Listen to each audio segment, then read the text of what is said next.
Welcome to part 2 of Healthy Housing 101. We're now in the interior of 706 Tully Street, where we'll be walking you through some of the more common violations that you can look for before renting or leasing a house. I'll be turning it over to our inspector, Omar Sharif, who will be walking you through some of the more common violations that you may see or encounter. Before I do that, be sure to check out our website and the resources available to you for assistance. And be sure to check out the survey so we can get good feedback to continue to provide good service to you.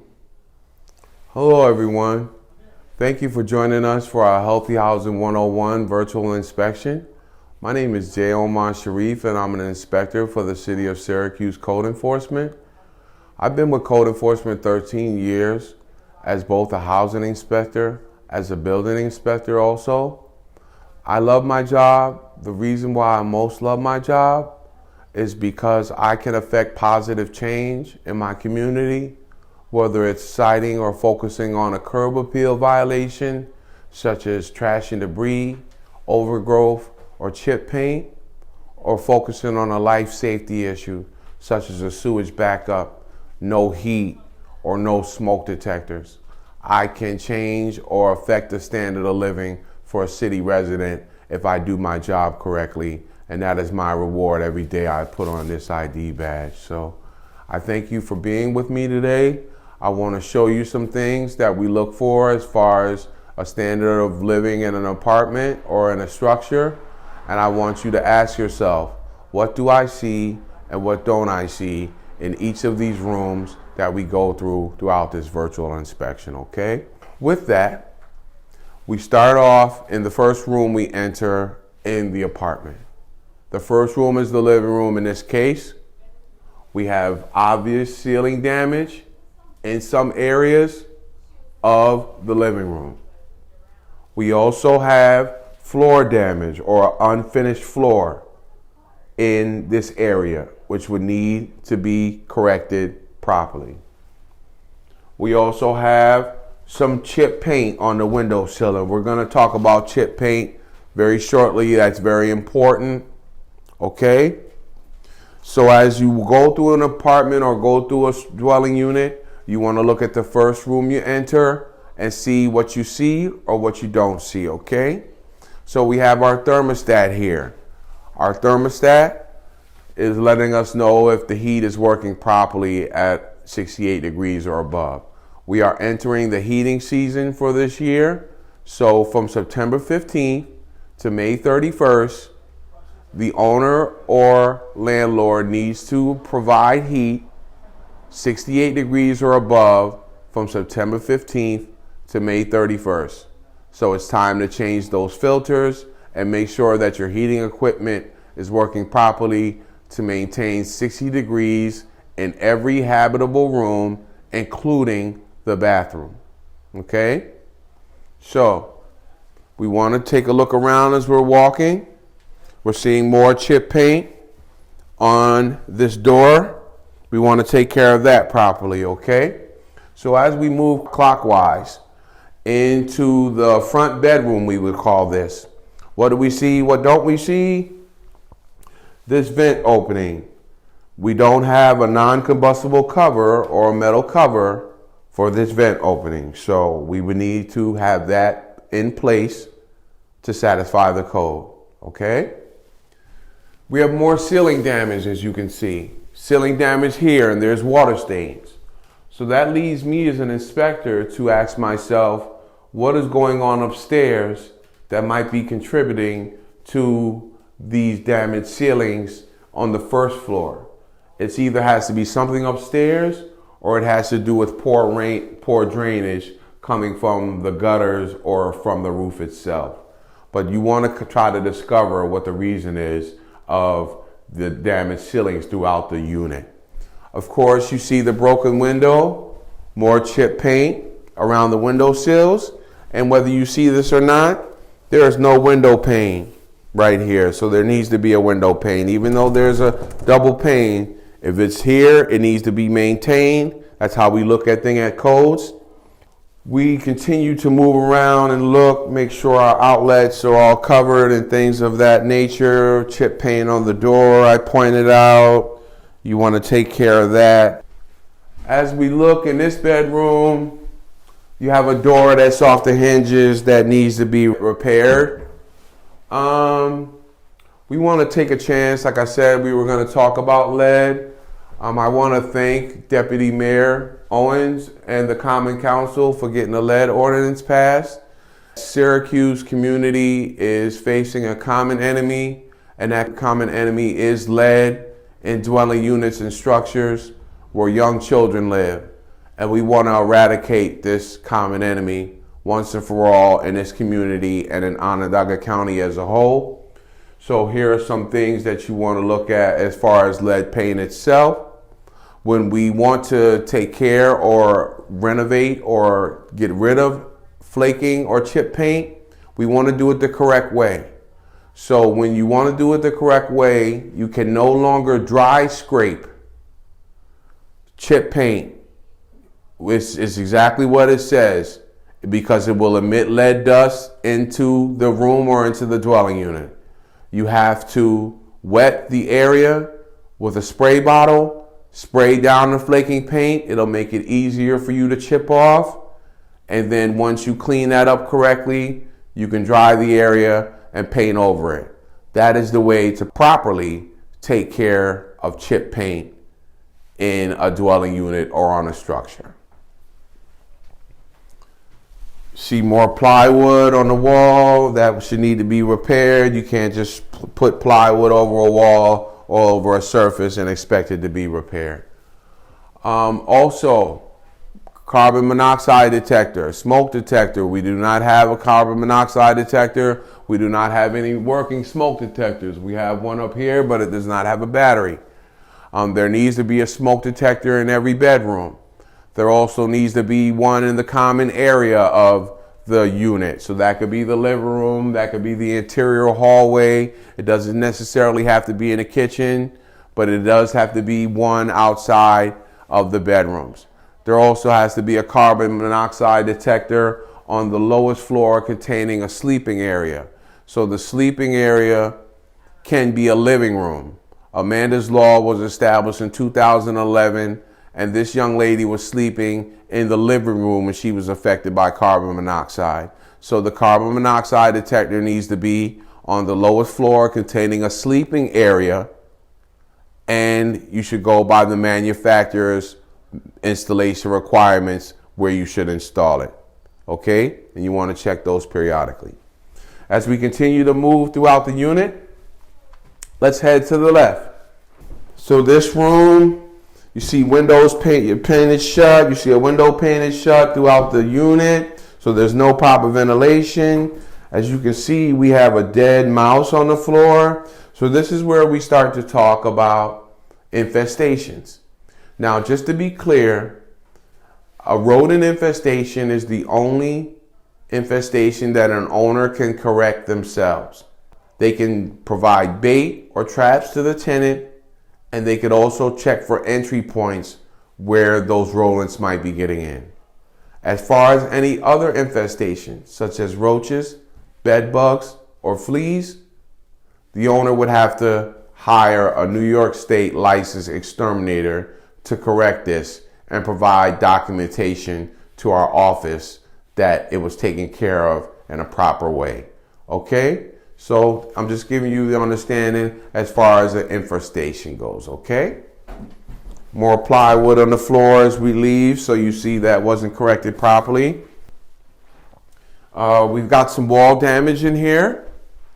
We've got some wall damage that needs to be taken care of. There could be lead on these windowsills. I would assume it was on the other one, so I would assume it will be in this one.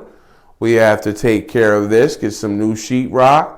Get it painted over, and it would look nice when it was done, but it has to be taken care of properly, okay? Small things, no doorknob here. You have to have a doorknob. You have to have some sort of hardware within the door so that it can open and close properly, okay? And provide privacy. So, as we continue on throughout the apartment, the bathroom is towards the rear of the apartment. The first thing you see is the door is damaged. The door either needs to be repaired or replaced, okay? It's the first thing you see. We got some more floor damage that needs to be repaired properly. In this room, you see some mold. You see some mold growing on the structural members, also around the tub surround. Just to be clear, code enforcement in the city of Syracuse does not cite for mold, but we cite for excessive dampness or moisture that causes the mold. In this case, without any openable windows, that is probably why the mold has grown. There's been nowhere for the moisture to go, and that's why there's mold in this bathroom, okay? So the mold would need to be corrected, and we would have to see that done before we can pass the case. I also want to show you the tub. The tub shows substantial rust and discoloring and chip paint. We would ask the owner to either resurface the tub or replace the tub entirely. In this case, with the damage that we have and the severity of the damage that we have in this bathroom, I, in my professional opinion, would probably ask the owner to replace the bathtub and the tub surround entirely. Also, we have this floor damage here. I could almost see down to the basement, so you know that's not secure. That would have to be repaired. One other thing I would like to show you is we also have plywood around the toilet. Now, why would there be plywood around the toilet? Let's check a little further and see. The toilet was loose around its base, so it was emitting water from its base, and it was causing the structural members to loosen, and the owner put plywood around the toilet instead of fixing it properly and installing a new finished floor, okay? We got a cabinet here that's loose off the hinges, needs to be repaired, okay? Anything in the apartment, no matter how large or small, needs to be repaired and maintained in proper condition, okay? So as we move to the kitchen, we do not have any appliances, but that's okay for right now. I just want to show you where the stove would be. And there's a gas shut off down here at the bottom. You want to make sure that that's off if there's nothing operating on the stove or there's no stove in the unit at the time. More chip paint, more evidence of infestation, no sink fixture. So of course we would need a sink fixture here, okay? This is definitely the things we want to look at. GFIs, those outlets are supposed to be by water sources. We saw those in both the bathroom and the kitchen. So those need to be by water sources to secure and ensure the safety of the occupants of the structure. We are getting ready to go to the basement, and the basement is the most important part of a structure because it contains most of the mechanical appliances and plumbing fixtures, okay? All right, as we make our way down into the basement, what do we see? What don't we see? We have some damage to the deck or landing of the stairwell, which would need to be repaired. Okay? We want to make sure we repair this properly to ensure the safety of the occupants going down into the basement. And there also needs to be a smoke detector in the basement, okay? All right, now we're down in the basement, which is the most important part of the structure. We want to look around and see what we don't see and what we do see. First, you see this open junction box. This junction box needs to be covered. It's right beneath the kitchen, so it could always be exposed to water. So we want to be careful with any open junction boxes or any exposed wires, okay? So as we move along the basement, at least it's nice and dry down here because of some older basements. You might get some excessive dampness in the basement. You want to look at duct openings, okay? If you see any duct openings that are separated in the basement or anything like that, they need to be properly attached, okay? Because you don't want any problems with your ducts or anything. These needs to be properly secured. They are here, but they're not connected properly, okay? We're also looking at exposed wires that don't look like they were done by a licensed electrician, because if they were done by a licensed electrician, they definitely wouldn't look like this, okay? So we're talking about exposed wires. And this is Romex wiring, and it's time stamped, so it lets you know when the work was done. So if a contractor says they did the work 3 years ago and the time stamp says last month, that immediately lets us know that he put in this work or did this work without notifying us the proper way. So as we move around the basement, it's still pretty dry. We want to make sure there's no broken windows or any entry points for rodents. Want to make sure our columns are all supported. Our water is grounded over here. What I want to show you is this panel box. This panel box is not covered and needs to be covered to ensure the safety of the occupants of the structure. Also, this panel box needs to be labeled properly so that the tenant can check a breaker if he or she needs to, okay? So as we move around the basement, like I said, we need a smoke detector down here. We would probably want to get up some of this debris, especially these paint cans, around some of this equipment, okay? You see some deteriorated duct openings that might want to be repaired. Not might be, but should be repaired. And also the furnace cover for the actual furnace itself is missing, okay? So we need to get that repaired as well or get that replaced. Another thing I would like to show you are the drip tubes for the hot water tanks. They need to be vented to the chimney, which is a good thing, and they also need to have a drip tube. In this case, they both have drip tubes. The drip tubes are a safety feature, so if the water came out of this hot water heater, it would go to the floor and not out at the person in front of it, okay? So a drip tube is a safety feature for a basement hot water heater or a hot water heater in any location, okay? One of the last things I want to show you is the plumbing lines. These plumbing lines where it says drinking water, pipe, they're not supported properly.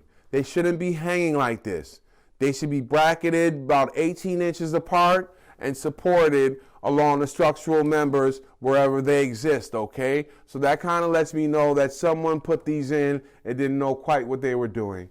So you need to kind of look at all these things when you're in a unit or you're in a basement to make sure that you're ensuring the safety of yourself and of the occupants of the structure. Like I said, the basement is the most important part of the structure because it holds most of the mechanical appliances and plumbing amenities. So I want to thank you for sharing this time on this Healthy Housing 101. And I would also like to thank the I-Team and Chris and Allison, the interns from Syracuse University, for helping us get this done today. I thank you for your time and stay safe. Thank you for tuning in to part 2 of Healthy Housing 101, where we just walked you through the interior inspection. Hopefully, you're more aware and educated now of the more common violations that you may encounter on the inside of your home. Be sure to tune in for part 3 of the mini-series for Healthy Housing 101 this year, where we'll be bringing you information about permitting and what work requires a permit.